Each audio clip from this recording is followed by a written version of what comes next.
అన్న ఈ రోజున ఈ పెట్రోల్ ఛార్జీలు గాని, లేతే అన్ని బిల్లు అన్ని పెరిగిపోయినా గూడా నేను బటన్ నొక్కాను కాబట్టి మీరు నాకు ఓట్లేయండి అంటున్నారు జగన్మోహన్ రెడ్డి గారు. నిజంగా అసలు ఆ పరిస్థితి ఉందంటారా? సామాన్యులుగా మీ అభిప్రాయం ఏంటి? సామాన్యుడిగా అసలు ఆ పరిస్థితే లేదు సార్. ఆ! మేము చేసే వ్యాపారానికి అసలు రూపాయి మిగలటం లేదు. హ్మ్. పెట్రోల్ పెరిగిపోయింది. హ్మ్. రేట్లు పెరిగిపోయినాయి. నిత్యావసర వస్తువులు పెరిగిపోయినాయి. హ్మ్. ఏది చూసినా ఇంట్లో ఉన్న నలుగురు కష్టపడితే గాని జరిగే పరిస్థితి లేదు. లేదు. అక్కడ ఏదో ఇల్లు ఇస్తానని చెప్పాడు. హ్మ్. ఇంతవరకు రెడీ అయ్యన్నారు. హ్మ్. బ్యాంక్ లోన్లు ఇచ్చాడు. హ్మ్. బ్యాంక్ లోన్లు కట్టవుతున్నాయి తప్ప మాకు ఇల్లు అనేది ఇవ్వలేదు ఇంతవరకు. ఇల్లు రాదా? ఇల్లు రాలేదు. హ్మ్. బ్యాంక్ లోన్లు కట్టవుతున్నాయి. హ్మ్. వాళ్ళు అడిగితే మీకు లోన్లు ఇచ్చేవాడిని మేము మా ప్రకారం మేము కట్ చేస్తామంటున్నారు. బ్యాంక్‌కి అడిగితే దానికి సమాధానం లేదు. అక్కడ మౌలిక సదుపాయాలు లేవంటున్నారు. హ్మ్. ఎప్పుడు ఇస్తారు ఏంటి సమాధానం లేదు. హ్మ్. ఎన్నికలకు ముందు ఒక మాట నేను నేను రాగానే మీకు అది చేస్తా, ఇది చేస్తా. ఎన్నికల తర్వాత ఈ 4.5 ఏళ్లలో జగన్మోహన్ రెడ్డి గారు చెప్పిన హామీల ప్రకారంగానే ఆయన వచ్చి అయ్యా ఇదిగో మీకు ఏం జరిగింది? ఏం జరగలేదు? లేదా లోకల్ నాయకులైనా సరే ఎమ్మెల్యేలైనా వచ్చి అడిగిన దాఖలాలు ఎవరు పట్టించుకున్న ఓట్లు వచ్చే టైంలో వచ్చి అడుగుతారండి. కనపడతారు. తర్వాత ఎవరో కనపడరు. హ్మ్. ఈ గవర్నమెంట్ పరిస్థితి ఇలా మరి ఉంది. ఎలా సార్ ఎలా నమ్మి ఓట్లేస్తారంటారు జనాలు? జనాలు ఒకసారి ఛాన్స్ ఇమ్మన్నారు ఇచ్చారు. చూశారు. నెక్స్ట్ పరిస్థితి ఎలా ఉంటదనేది ఆయన ఇంకో ఛాన్స్ కూడా ఇవ్వండి, ఇంకో 5 ఏళ్ళు కూడా ఇవ్వండి అంటున్నారు. అంటున్నారు. మరి జనాల రెస్పాన్స్ ఏదో చూడాలి మనం కూడా. సో అంటే ఇన్ని ఖర్చులు, ఇన్ని ఇబ్బందులు ఉన్నా కూడా అంటే మళ్ళీ గెలిపించే పరిస్థితులు ఉంటాయా సార్ అసలు అట్లా? తప్పనిసరిగా ఉండదు సార్. గెలిపించే పరిస్థితి అయితే ఉండదు. ఉండదు. ఎందుకంటే ఇంతవరకు చేస్తాననే చేయలేదు. ఆ. కొన్ని చేసామని చెప్పుకుంటున్నారు కానీ జరిగినే లేదు. ఏదో ఒకటి ఓటుకి డబ్బులు పంపిస్తే వాళ్ళే అది ఇక అలా వేస్తే జనాలు వాళ్ళ భవిష్యత్తును భవిష్యత్తు నాశనం చేసుకోవడం. ఒక ఉద్యోగాలు లేవు. ఒక చేతి పనులు లేవు. అన్ని చాలా ఇబ్బందికరంగా ఉంది సార్ పరిస్థితి. ఇప్పుడు ఒక 500, 1000 రూపాయలు సంపాదించుకొని ఇంటికి తీసుకుపోయి పిల్లల చదువులు కానీ లేకపోతే పండగ వస్తే ఓ బట్టలు కానీ ఇట్లాంటివి ఏమైనా ఉన్నాయా సార్? చేసే పరిస్థితి లేదు సార్. బాగా కష్టంగా ఉంది. జీవనం గడవడం కష్టంగా ఉంది పరిస్థితి. ఉమ్. మౌలిక సదుపాయాలు సరిగా లేకపోతే ఏం చేస్తాం సార్? మరి అన్ని రేట్లు మెడలో పెరిగిపోయాయి వచ్చి హోదా హోదా తీసుకొస్తారేనో అని చెప్పి అన్నాడు అప్పుడు. అంటున్నారు. అది చెయ్యాలి కదా. ఆ. చేసినప్పుడు అప్పుడు చూద్దాం సార్. ఇంతవరకు మద్యపాన నిషేధం జరిగిందంటారా? ఎక్కడ జరిగింది సార్? చూస్తున్నారు కదా మీరే. మద్యపాత నిషేధం లేదు, ఏం లేదు. ఇంకా పోలవరం సార్, పోలవరం లాంటి పెద్ద పెద్ద ప్రాజెక్టులు పోలవరం ప్రాజెక్ట్ లేదు, ఏం లేదు. సగంలో ఆగిపోయింది. ఇంతవరకు ఏం చేశారు? ఉన్న చిన్న ఇల్లు చేయలేకపోతున్నారు సార్. అది ఇంకా ఏం చేస్తారు పెద్ద పెద్దవి? అది పరిస్థితి. ఉద్యోగాలు సార్, ఉద్యోగాలు ఎక్కడ వచ్చారు? ఎంతమంది నిరుద్యోగులు ఉన్నారు? ఎంతమంది పరిస్థితి ఎలా ఉంది? ఒకసారి మీరు కూడా చూస్తున్నారు కదా పరిస్థితులు. మరి ఇన్ని చేస్తున్నా 99% నేను పూర్తి ఆ, చేశాను మేనిఫెస్టో ఎవరి అభిప్రాయం వాళ్ళది. వస్తాను అనుకుంటున్నాడు, జనాలు చూపిస్తారు. Right. మనం అనకూడదు. జనాభా ఓటుతో హక్కుతో చూపిస్తారు ఈసారి. మీరేమంటారు సార్? మీలాంటి సామాన్య పరిస్థితి ఏంటి? ఒక రూపాయి ఒక 1000 రూపాయలు సంపాదించుకోగలుగుతున్న రోజుకి, లేకపోతే ఒక 500 ఇంటికి పట్టుకెళ్తున్నా అనే తృప్తి ఉందంటారా? 1000 రూపాయలు తీసుకెళ్ళినా 1100 ఖర్చు కనపడుతుందండి అక్కడ. ఆ. అది రూపాయి మిగిలే పరిస్థితి అయితే లేదు. ఉమ్. అసలు ఈ ఆంధ్రప్రదేశ్లో ఇండస్ట్రీలు ఎక్కడ ఉన్నాయి? మన రాష్ట్రంలో ప్రజలు ఇతర రాష్ట్రాలకు వెళ్ళి ఉద్యోగాలు చేసుకుంటున్నారు తప్పితే మన రాష్ట్రంలో ఉద్యోగాలు కంపెనీలు కానీ ఏమీ లేవు.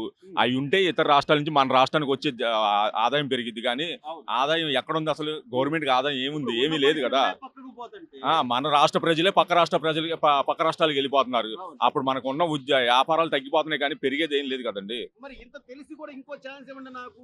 ఇంకో ఛాన్స్ ఇస్తే ఇంకొక అధ్వానంలోకి వెళ్ళిపోతాం మనం. ఇంకా ఏం ఉండదు. ఇంకా ఉమ్. అది ఇంకా దారుణమైన పరిస్థితిలోకి వెళ్తాం. అది మాత్రం వెళ్ళిపోతారు సార్. ఇంకేం లేదు. ఇక్కడ నుంచి వలస వెళ్ళిపోతారు. వెళ్ళిపోతారు. వలస పోవడం తప్ప మనకు వచ్చి కూడా ఎవడున్నాడండి. అదేంటి ఇప్పుడు సార్, నేను పేదవాళ్ళ కోసం వచ్చాను, నేను ఉద్ధరిస్తాను, నేను ఉన్నాను విన్నాను. ఇది ఈ రోజున ఈ సార్, సినిమాలు కూడా ఇయ్యే కదా. పేదవాడికి అమ్మఒడి ఇస్తున్నాడు సార్. తప్పు లేదు. ఫీజు రియంబర్స్మెంట్ ఇస్తున్నాడు. అది ఎంతమంది జరుగుతుంది అనేది భగవంతుడు తెలియాలి. అది అవును. అదొక మంచి పని చేస్తున్నాడు సార్ అతను. కాకపోతే మిగతా అన్ని రేట్లు పెంచుతున్నాడు. మన నడ్డి వంచి వసూలు చేస్తున్నాడు. మీరు అంటున్నారు 10 రూపాయలు ఇస్తున్నాడు బానే ఉంది అంటున్నారు. మరి 20 రూపాయలు అదే 10 రూపాయలు ఇస్తున్నారు, కదా. 20 రూపాయలు వసూలు చేస్తారు మన దగ్గర. నేను చెప్పేది అదే సార్. కొన్ని ఇస్తున్నాడు, ఉమ్. కొన్ని కాకపోతే దారుణం ఏంటంటే మనకు 10 రూపాయల ఆదాయం వస్తే 15 రూపాయలు ఖర్చు పడుతుంది. ఖర్చు కూడా పడుతుంది. ఖర్చు పడుతుంది. మరి ఈయన ఇచ్చి ఉపయోగం ఉంది కదా. ఇచ్చి ఉపయోగం లేదు. ఉమ్.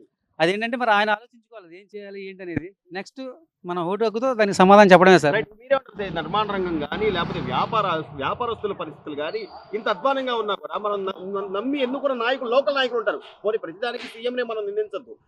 ఎమ్మెల్యేలు ఉన్నారు, లేకపోతే ఇక్కడ ఉన్న కొంతమంది నాయకులు వాళ్ళు ఏమన్నా వచ్చి మీకు తర్వాత ఇది కొన్ని రోజుల తర్వాత ఉంటుంది అని ఎన్నికల ముందు ఇస్తారు సార్. తర్వాత ఎన్నికలు అయిపోయిన తర్వాత ఒక్క నాయకుడు ఎన్నికల అది ముందే. ఎన్నికల ముందే ఉమ్. అది ఏదో ఇంటింటికి గడప గడపగా అంటున్నారు కానీ ఏం చేస్తున్నారు? గడప గడపగా వెళ్ళి అవును. ఆ పాంప్లెంట్లు ఈ పంచి అవి పంచి మాకు ఓటేయండి అంటున్నారు, అడుగుతున్నారా? చెప్తే మీకు అవసరం ఏంటి, మీ బాధలు ఏంటి అని చెప్తున్నారు. రాష్ట్రం ఓ పక్కేమో అప్పులు పాలైపోయింది, ఆంధ్రప్రదేశ్ అప్పుల్లో ముందు వరుసలో ఉందన్నా కూడా పెద్ద పెద్ద హోర్డింగ్లు సిద్ధం అవసరం లేదని చెప్తున్నా. ఆ పోస్టర్లకి ఎంతంత ఖర్చు పెడుతున్నారు సార్. ఈ సిద్ధం పోస్టర్లకి ఎంత ఖర్చు పెట్టారు? అది ఎంతంత ఖర్చు పెట్టారు? ఆ ఖర్చు పెట్టే బదులు ఇండస్ట్రియల్ కార్డులు ఖర్చు పెడితే రోడ్లు బాగు చేస్తే ఎంత బాగుంటది. అది నిన్న నేను నూజివీడు వెళ్ళానండి. ఆగిరిపల్లి వరకు బాగుంది. ఆగిరిపల్లి నుంచి నూజివీడు వరకు రోడ్లు గొంతలు. అది అంటే ఎవరు పథకాలు ఇవ్వలేదా? సార్ రోడ్లు వేయలేదా? పథకాలు కావాలి అంటే ఇప్పుడు కొన్ని ఆదాయం ఉంటేనే పథకాలు ఇవ్వగలుగుతాం, కానీ ఆదాయం లేకుండా పథకాలు ఎక్కడి నుంచి తీసుకెళ్ళి అప్పు చేసి పథకాలు ఇవ్వమని ఏ ఒక్కళ్ళు అడగలేదు కదా. అవును. అది ఈ అప్పులన్నీ మళ్ళీ ఎవరి మీద ఆ, పడతాయి? ఇదంతా ఈ ఈ అప్పుడు బాధ రాష్ట్ర ప్రజల మీద కదా పడేది. ప్రతి మానవుడు ఆ. ప్రతి మనిషి మీద పడతాయి సార్. ఏమండి? ఈ అప్పులని ప్రతి మనిషి మీద పడతాయి సార్, ఉమ్. భారం అనేది. ఇది కూడా ఇంకో ఛాన్స్ ఇవ్వండి నాకు. దాదాపు 12 లక్షల కోట్ల రూపాయలు అప్పుల పాలైపోయాము. అయితే చెప్పే సార్, ఇంకో ఛాన్స్ అనేది ఇస్తే మనం తవ్వుకున్నట్టే సార్, మన పోయి మనం తవ్వుకున్నట్టే. రాష్ట్ర ప్రజల అమాయకులు కాదు, నెక్స్ట్ ఓటు హక్కుతో సమాధానం చెప్తారు. అది సార్. 800 ఇంటికి పట్టుకెళ్లే పరిస్థితి ఉందంటారా? అసలు ఏంటి సామాన్యులుగా మీ అభిప్రాయం ఏంటి 4.5 ఏళ్ళు జగన్మోహన్ రెడ్డి గారి ప్రభుత్వం మీద? ప్రభుత్వం అయితే పర్వాలేదునండి, సంక్షేమ పథకాలు పర్వాలా, అంటే డబ్బులు ఇస్తే సరిపోద్దా అన్న? సరిపోదు. గానీ, అభివృద్ధి లేకపోతే లేదు, ఆ, అభివృద్ధి లేదు, పరిశ్రమలు, పరిశ్రమలు రాలేదు, ఉద్యోగాలు. ఉద్యోగాలు లేవు. 4.5 ఏళ్ళు అన్న. అంతకు ముందు జగన్మోహన్ రెడ్డి గారు ఏం చెప్పారంటే, నేను ఉన్నాను, విన్నాను, నాకు ఒక అవకాశం ఇవ్వండి, రాజన్న పాలన అందిస్తా, రాజశేఖర రెడ్డి గారిలా చేస్తా అన్నారు. ఈ 4.5 ఏళ్లలో సుమారు 12 లక్షల కోట్ల పైచీలకు అప్పులు అయిపోయినాయి. రాష్ట్రం అప్పుల్లో ముందు వరుసలో ఉంది, నిరుద్యోగం పెరిగింది. ఇక ఏం చేశారంటారు వచ్చిన దగ్గర నుంచి ఆయన? చేసింది ఏమి లేదండి. సంక్షేమ పథకాలు, ఆ. సంక్షేమ పథకాలు అసలు ఆ పథకాలైన పోనీ అందరికి అందుతున్నాయి అంటారా? అందరికి అందట్లేదు. ఉమ్. ఎవరైతే పార్టీ కార్యకర్తలు ఉన్నారో వాళ్ళు చేసుకున్నారు తప్ప అందరికి ఉమ్. పూర్తిగా అందిన. మరి ఖర్చులు అందరి మీద పడుతున్నాయిగా. అందరికి పడుతున్నాయి. ఈ చెత్త పన్ను కానీ, కరెంటు బిల్లులు కానీ, బస్ ఛార్జీలు కానీ, ఇవన్నీ పెరిగాయా లేదా? పెరిగాయండి, అన్ని పెరిగాయి. మరి అన్నీ నేనేం పెరిగాయి. పెంచను, నేను ఉన్నాను, విన్నాను, నేను పేదవాడిని, పేదవాళ్ళకి ధనవంతులకి యుద్ధం అంటున్నాడు మరి ఆయన. జనాల్లో మార్పు రావాలండి, జనాలు జనాల్లో మార్పు రావాలి. రాలేదంటారా? ఈ 4.5 ఏళ్ళు ఏం ఆలోచించలేదంటారు జనాలు? ఆలోచించారు, ఇంకా పూర్తిగా ఆలోచించాలి, మంచి డెసిషన్ తీసుకోవాలి. అంటే ఇంకొక ఛాన్స్ ఇవ్వండి, ఇంకోసారి చూడండి అంటున్నాడు ఆయన. ఆయన చూడండి అంటున్నారు, మరి జనాల్లో మార్పు రావాలి కదా. జనాల్లో ఉమ్. మార్పు వచ్చి లాస్ట్ లో సంక్షేమ పథకాలు ఇంకా పూర్తిగా ఇచ్చి, ఇళ్ళ పట్టాలు ఇచ్చి ఉమ్. దానికి అంటే అడక్ట్ అయిన వాళ్ళు మన డబ్బులు మన దగ్గరే వసూలు చేసి మనకి ఇచ్చినా కూడా నమ్ముతారు జనాలు అంటారు. అదే మరి ఇప్పుడు అనేది జనాలు వాస్తవం గ్రహించి వాస్తవంగా ఓటింగ్ చేసుకుంటే అప్పుడు ఎవరు వస్తారని సో ఈ జనాలు రోజున ఆలోచించుకోవాలి. రాష్ట్రానికి కనీసం ఒక పోలవరం కానీ, లేకపోతే రాజధాని కానీ, మనకు 3 రాజధానులు అవసరం అంటారా పోనీ? 3 రాజధానులు ఎందుకండి? మరి నిన్న కూడా గవర్నర్ గారు మేము అభివృద్ధి వికేంద్రీకరణ కట్టుబడే ఉన్నాం, 3 రాజధానులు కడతాం అంటున్నారు. కడతారంటారా? అంటే గవర్నమెంట్ ఏం చెప్తే అదే చెప్తారు అనుకోండి ఆయన కూడా. 3 స్టేట్ రాజధానులు కడతారా? కట్టరండి, స్టేట్మెంట్ వరకే, జనాల్లో అట్లా మబ్బు పెట్టడం వరకే. దానివల్ల ఎవరికన్నా నష్టం? దానివల్ల కదా ఎక్కడ పరిశ్రమలు పెట్టాలో తెలియదు, ఎక్కడ కొత్తగా పెట్టుబడులు పెట్టాలో తెలియక చాలా మంది రావట్లేదు కదా. రావట్లేదు, దానివల్ల ఎవరు నష్టపోతున్నారు? ప్రజలు నష్టపోతారు. అది తెలుస్తుందంటారా? ప్రజలు తెలుసుకోవాలి. తెలుసుకోవాలి. సో మీ వరకు మీరు తెలుసుకోగలిగారా? మేము తెలుసుకున్నాం కాబట్టి ఓటింగ్ ఎవరికి వేస్తే మేము నిర్ణయించుకుంటాం. ఆలోచించారు మీరు. అంతే. సో ఆలోచించే ఓటేస్తారు రేపు ఎవరైనా సరే, అంతే, అంతేనా? ఆలోచించిన వాళ్ళు ఓటేస్తారు. ఉమ్. సరే నిర్ణయం తీసుకుంటారు. చివరిగా మద్యపానం ఎక్కడా లేకుండా చేస్తారు, సంపూర్ణ మద్యపాన నిషేధం అన్నారు. జరిగిందా? జరగలేదండి, ఎక్కడైనా ఇంకా ఆగిందంటారా మందు? జరగలేదు, ఇంకా పెరిగినాయి. ఇంకా పోనీ అసలు అది ఏం తాగుతున్నారో తెలుస్తుందా? ఆ విషయమే తెలియదు. అసలు అంటే అనారోగ్య పాలైపోయి, డబ్బు పోయి, ఒళ్ళు గొల్ల చేసుకొని, అసలు అవసరమా సార్ ఇలాంటి పరిస్థితి మనకి? అవసరం లేదండి. సో ఆలోచిస్తారు జనాలు. అదే జనాల మార్పు రావాలండి, జనాల మార్పు రావాలి. అది రోజువారీ పనులు చేస్తున్నారు, ఉన్నోడికి ఎత్తున్నారు కానీ లేనోడికి ఇవ్వట్లేదండి.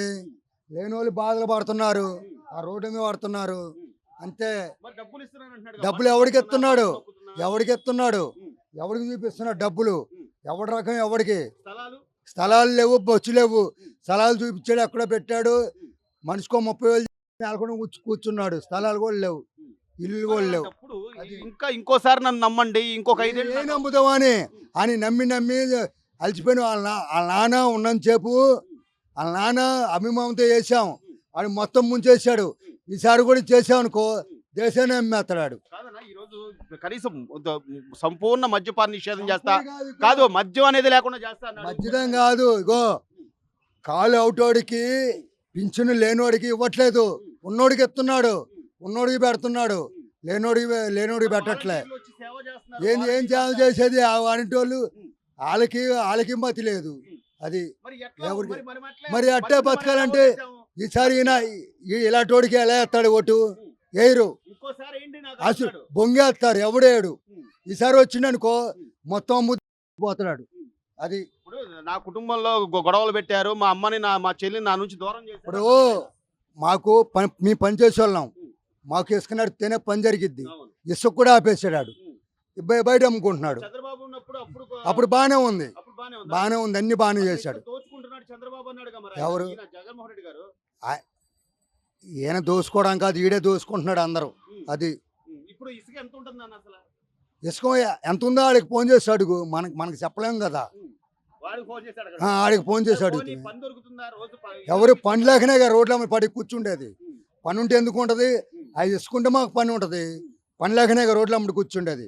ఆడి పెట్టే అన్నం కూడా పెట్టట్లే, ఉన్నోడికి పెడుతున్నాడు, క్యాంటీన్లు తీసేసాడు. తీసిస్తాడు. అది పోయింది, మరి ఏం చేయమంటావు? అది